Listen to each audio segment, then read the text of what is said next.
the Soulmate Coaches. And with them, you will discover the secrets to having the greatest love and intimacy ever, which we really need to share those details. But thank you both for being here. Thank you. We're so glad to be with you, hon. Thanks for having us, Avery. Yeah, of course. So I think let's give people a little bit of background on how you two, became the Soulmate Coaches, just so people, understand where you're coming from and how you work with people to help them hopefully find their person.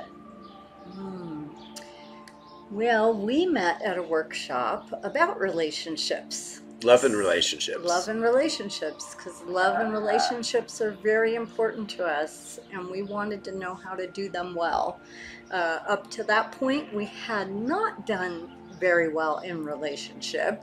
At the time of meeting Mark, I had 3 divorces in my belt, and they were very challenging. And Mark had a marriage. One previous marriage. Yeah. Yeah, and so we were both really wanting to master relationships, and we went after that.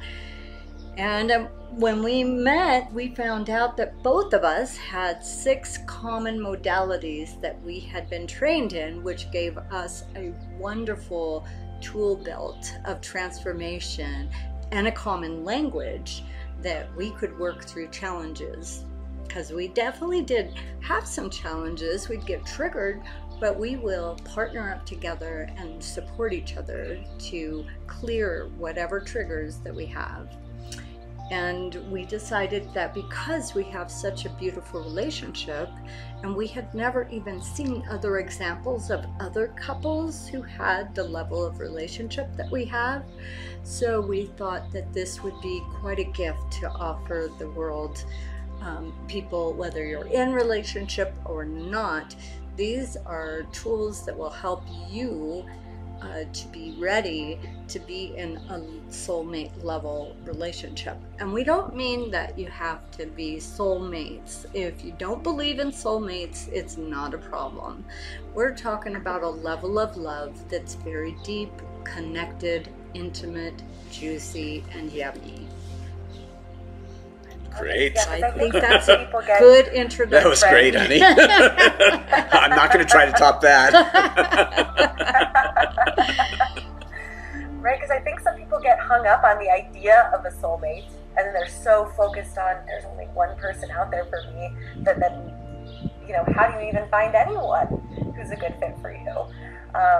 Do you guys kind of see that with some of the people you work with, that they think there's one person out there for them? Yeah. As far as actual soulmates, we've done a lot of spiritual studying. And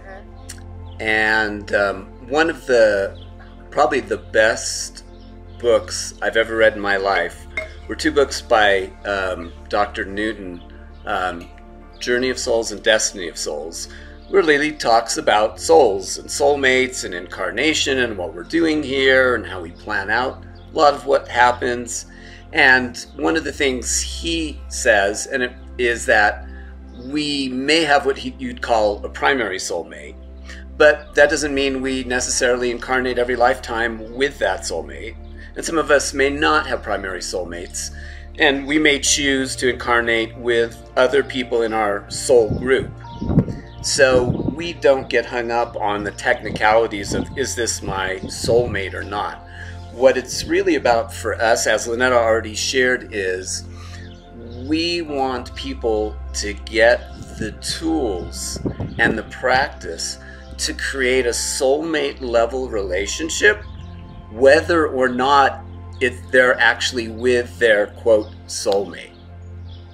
In other words, everyone who's watching this, you can have this, and I don't even care if it's your actual soulmate. What we can share with you, you'll have that level relationship, that level of love, of honoring, of understanding, of being heard and seen and treasured. Whether or not they're actually your soulmate, it doesn't even matter almost. And you may not have any examples. Like Mark and I, we didn't have any examples of this that we could draw upon, so we had to learn it, and that's what we did. We went to workshops and we We learned about communication, how to be authentic and transparent, how to share everything and be totally seen and heard and loved and embraced for who we are as we are. Not somebody that thinks, well, you got a lot of work to do, you're a project, and maybe someday you're after you fixed yourself. After you fix yourself. Or after I fix you, which is even worse. Right. Or in my case, I thought I could fix the guys that I was with. I thought that they'll get clean and sober once we're together. Well, that didn't happen. And I wouldn't recommend that you get into a relationship with somebody that you are like, oh, they have such potential. You know, it's like, no. Do the work yourself and meet somebody who's also willing to do the work. If you're willing to do the work together, then absolutely. That's what I wanted. I said, I have to have a man who is willing to look at his own stuff, do his own work, and won't point the finger and blame me when something comes up in my internal emotional world. Right. So he does. He